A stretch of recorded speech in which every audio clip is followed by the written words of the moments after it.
Well, greetings all. We're coming at you from the camper van here at the campground where I've been a campground host for the summer so far this season. So in this video, we're going to give you a walk around the campground that I'm hosting at, show you all the sites and tell you about what it takes to be a host at this site, all of the responsibilities and duties that I have to take care of for the amount of hours that I'm allotted and the pay. So we'll share all that and show you what it looks like. So typically the way a campground host works is that you stay in a campsite in the campground for the duration of the season. Most seasons are typically the end of May to mid-October or so, but that can vary depending on location and weather in those locations. So this is my host site here. Sell firewood through the company, the concessionaire. Most campground hosts are through private concessionaires in U.S. Forest Service campgrounds or other areas like that. It can really vary, but so this is the site that I'm given here. I am in a remote area with no services. There is no electrical hookups, there is no water, and there is no cell service or internet. I do have a satellite internet set up on my van personally, so that allows me to stay connected. Without that, it would be a lot different. It's up to me to supply myself with my own groceries and drinking water and take care of showering. There are no shower facilities here, so I use an outdoor shower tent. I usually set up over here, and I use, as a lot of you have seen in previous videos, one of these pump sprayer bottles. It's painted black. I put it in a bag for like a greenhouse effect to heat it up, so I have a nice hot shower. Although there is no water in this campground, the company that I work with provides a water tank that they keep filled up for me, so I'm able to achieve the duties that I'm required, which is basically cleaning the bathrooms, the vault toilets. Getting a little low, so they should be up to fill that up soon. Other things I'm supplied with is obviously the firewood that I sell, cleaning supplies, all the toilet paper and paper towels to stock and clean the vault toilets that are here. And the way this campground fees work is there is a information board that has all of the fees. This campground in particular is $22 a night, unless you have the federal Golden Age interagency pass for seniors that gives you half off, so it's $11 a night. There is an old water faucet here, but it's been decommissioned, so there is no water of any sort here, other than being near a creek where you could haul water up and use or filter, but usually no one does that. For my drinking water, we do have a few campgrounds up the road, about 5 miles, that has spring water in the campground, so I'll go up there to fill up for drinking water, so it's not too far off. But I have to do that on my own time and my own gas. It is currently a Monday here. The campground is empty except for me, and I do have a friend in camp camping. I was told by my supervisor of the company that friends and family can come and camp with no charge. Not excessively. You need to, not take advantage of that. But anyway, I'm in site number 1, which is right over here, right up front. This is the entrance. There is a parking area for a U.S. Forest Service trailhead, so that is not affiliated with the campground, although the dumpster is ours, so our campers, as well as myself, has trash service. That gets emptied once a week, which is a huge perk. We also have vault toilets, which I'll show here. They are just through the trees, but this is site 2 here. Typical of most of the sites, they all have a picnic bench, a bear box, and an official fire pit, steel fire ring.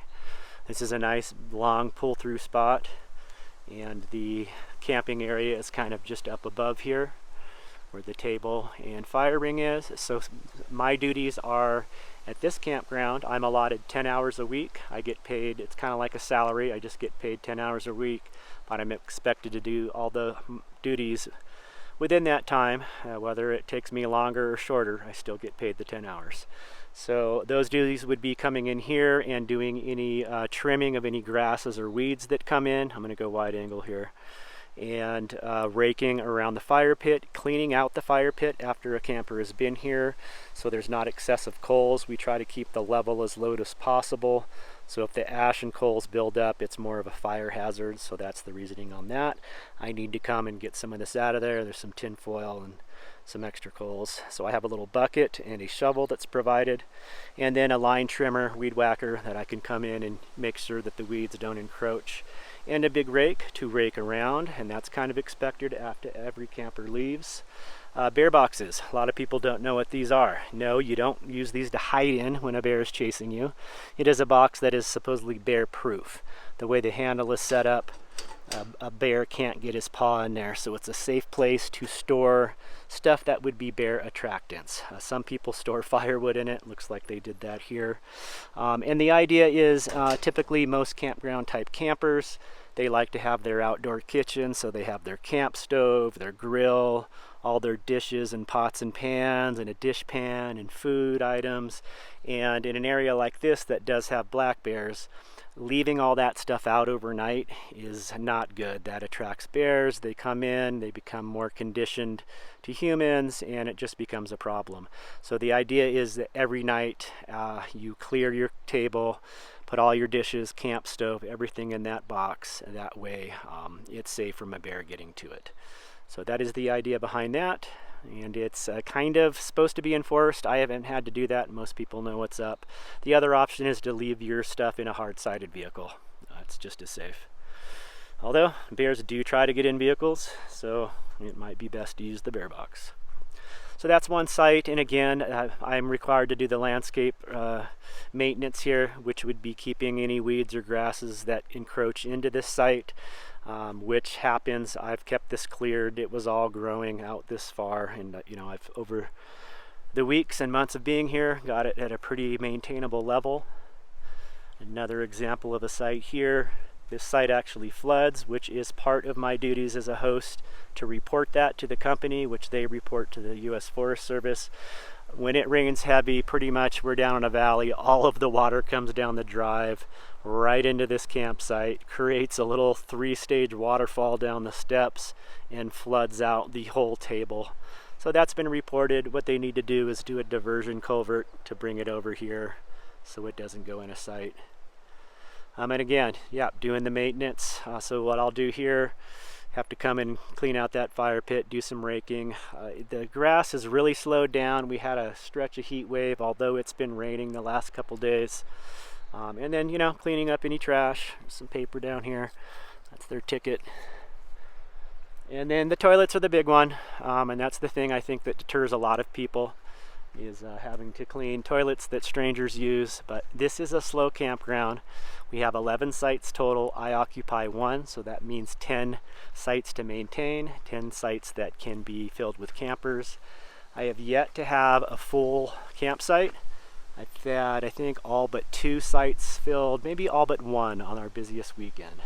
And it's usually just the weekends there's campers here. It's a very slow campground. So here's an example, some more of the sites. These take the most yard maintenance. A lot of weeds and grass come in here. This one's ready to get hit with the line trimmer.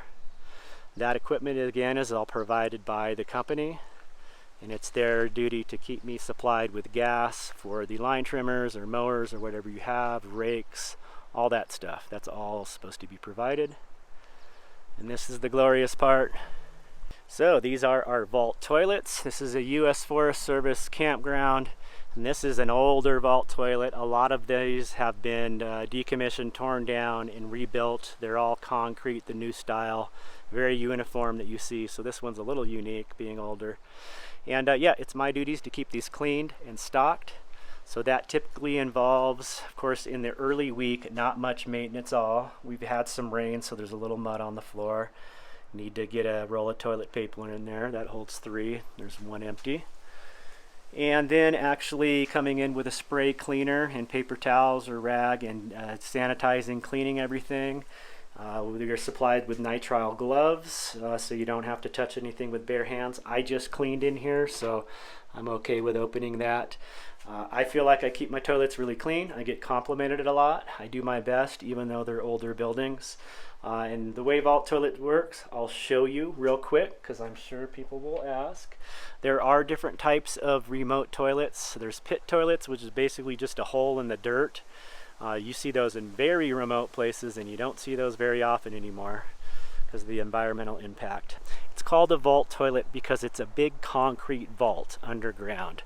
This goes way down deep, oh, maybe not way down, maybe 10, 12 feet, maybe a little deeper, 14. And these are the access ports to get to those concrete tanks. They're separate, 2 separate tanks. And the waste just goes in there through the toilets, and then when it gets full, a big truck comes out, puts a big tube in there that's connected to a big truck with a tank and a super powerful vacuum, and it literally sucks all the crap and toilet paper out of there. So these are my storage units for all my, brooms, mops, cleaning supplies, toilet paper, so I don't have to haul it over from my site. So I have the key to those to open up and come in and usually spray everything down. The company prefers, and I'll show you the way vault toilets work. I'll use the women's because they're always cleaner. You shouldn't be able to see all the way down in the hole, and that's a good thing. But if you're grossed out by any of this kind of stuff, turn away. That goes down into a hole, and you kind of can't see in there, and that's a good thing. It's a little smelly, but they're vented through a roof tube, so it kind of keeps them ventilated. And the thing that I clean and pride myself in is inside that toilet, you see all that white plastic. A dirty vault toilet, that'll be all splattered with poop. It's really gross, and when you open it to use it, you see it and smell it, and it's yucky. So I keep that clean. I have a spray tank that I can use to spray water in there, and a brush on a really long pole, and again, I use gloves and bleach and scrub all that. And once it's clean, it's easy to keep clean. So I get a lot of compliments on that from campers, like, wow, I've never seen such a clean vault toilet. And then mopping, again, spraying down all the surfaces, keeping that toilet paper stocked. And another thing, as far as reporting things, is campground inspections. The men's toilet has a problem with smelling really bad. The way these vault toilets work is they have a vent tube up top, and that basically sucks all of the stink and smell up, and it's high enough to where you don't smell it in your campsite. But you can see the one on the men's is kinked over, so it's not ventilating properly. So it's actually catching the wind and doing the reverse and bringing the stink up in there. So that's been reported, and I have yet to hear back on any solution of what I can do to remedy it. Again, on maintaining these during the week, I really like once a day I'll come in and wipe things down. I use these toilets personally, so I like them as clean as I would like them to use. And then come Thursday, Friday, Saturday, Sunday, it's more of a 3 time a day or even more.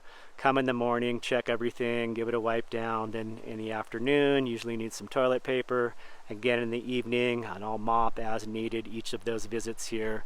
And then I'll do one later night, maybe around 8 o'clock before I wrap it up for the night, just to make sure everything's stocked and cleaned throughout the night for people.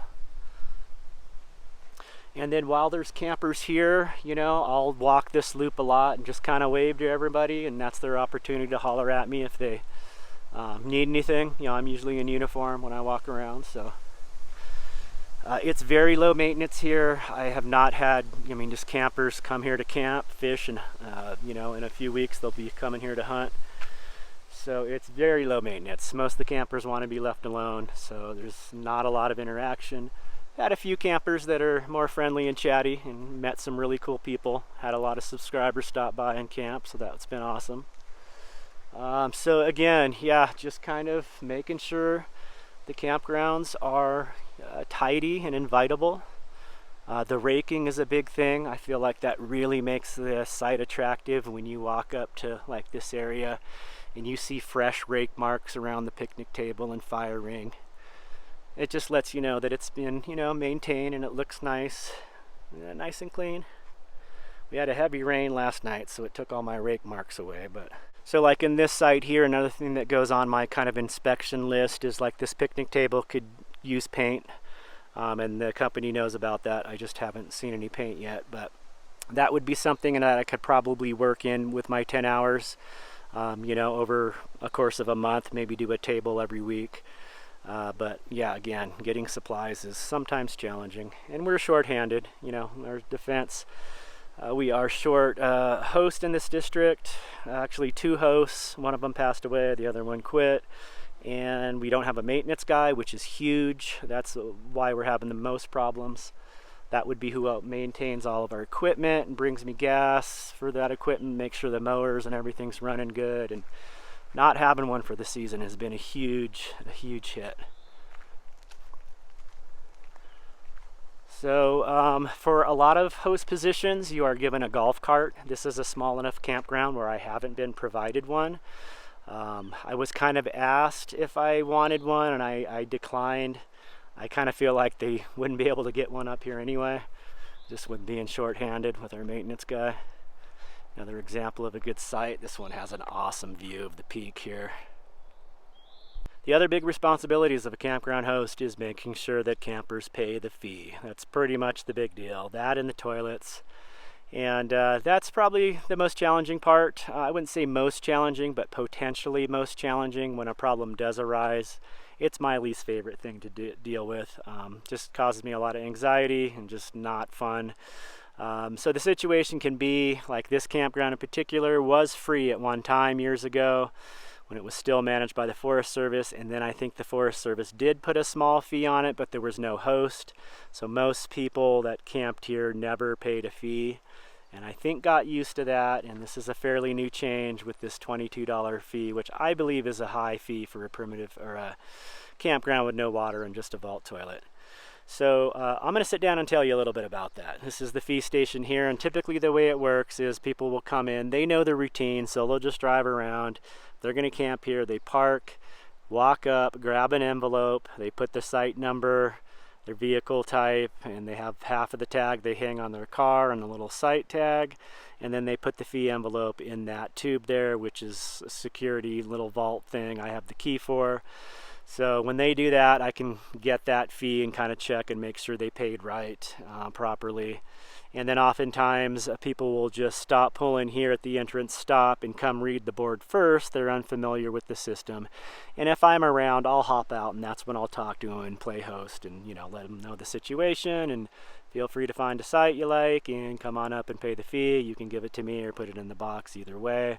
I'll let them know I have firewood. And that's kind of the interaction of being a campground host. It's pretty simple when all goes smooth. So I'm going to sit down and tell you a few things about how it cannot go smooth.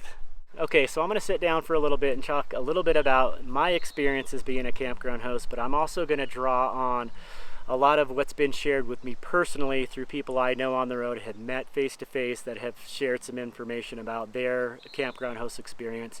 I'm going to try to shy away from stuff that I've read through comments and online, because I just don't know the credibility of the information. I'm sure it's credible, but I want to stick with people that I've met personally and my own personal experience.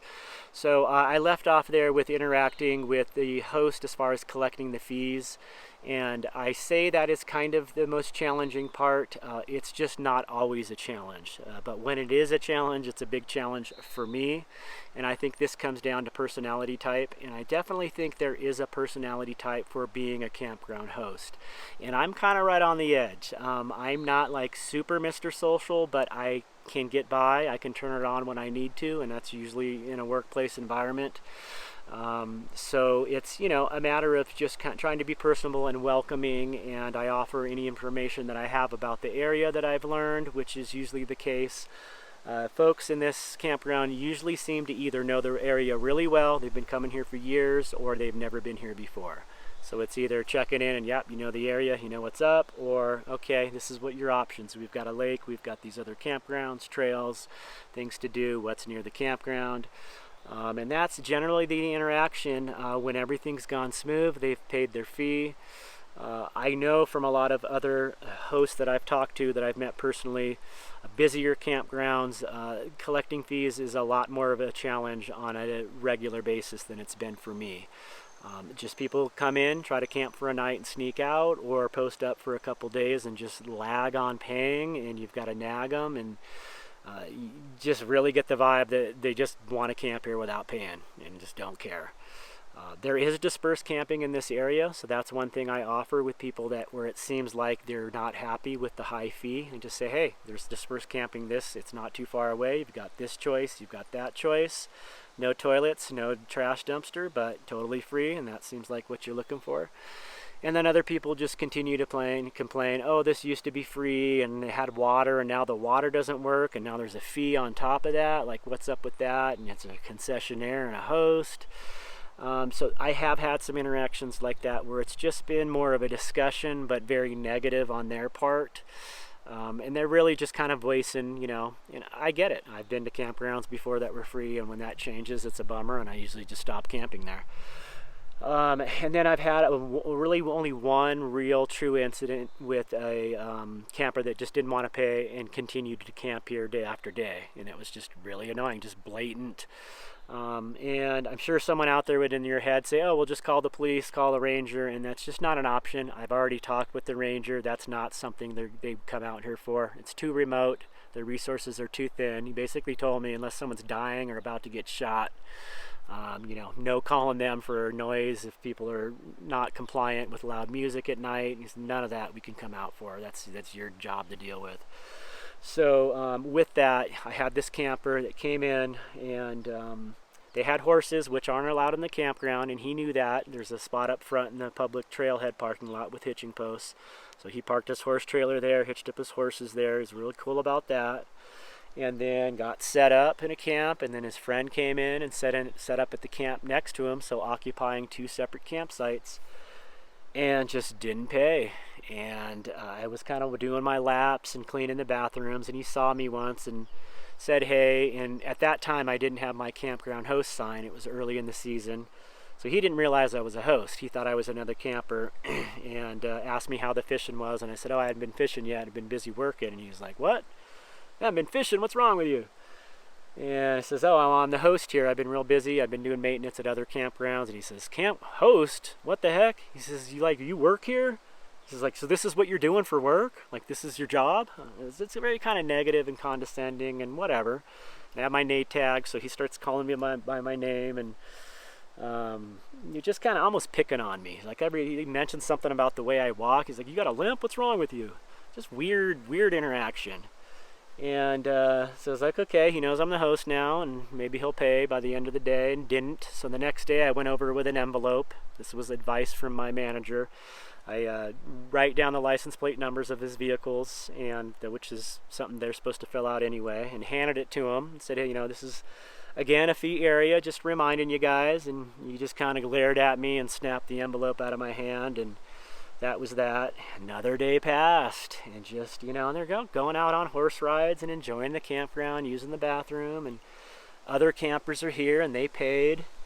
So on the last day, well, it was the end of the weekend, so I assume the last day, I go over one more time with another envelope.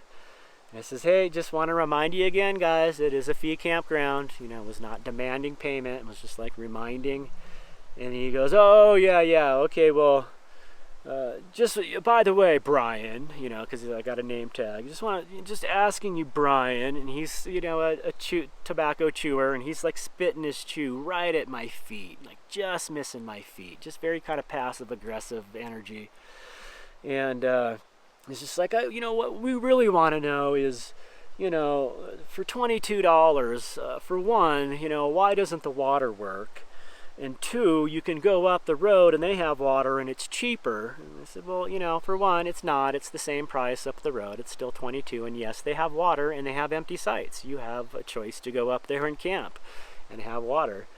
And so he says, I got your envelope. So he goes to his truck, and it's a check, which you can do. And he has got a note on the back about the high fee in water. And he's like doing this number. Like I go to grab it and he pulls it away, like wanting to flex and tell me more about how unfair the fee is. So that was my worst interaction. It wasn't that bad, but I've heard much worse stories that resulted in yelling matches and actually got even physical.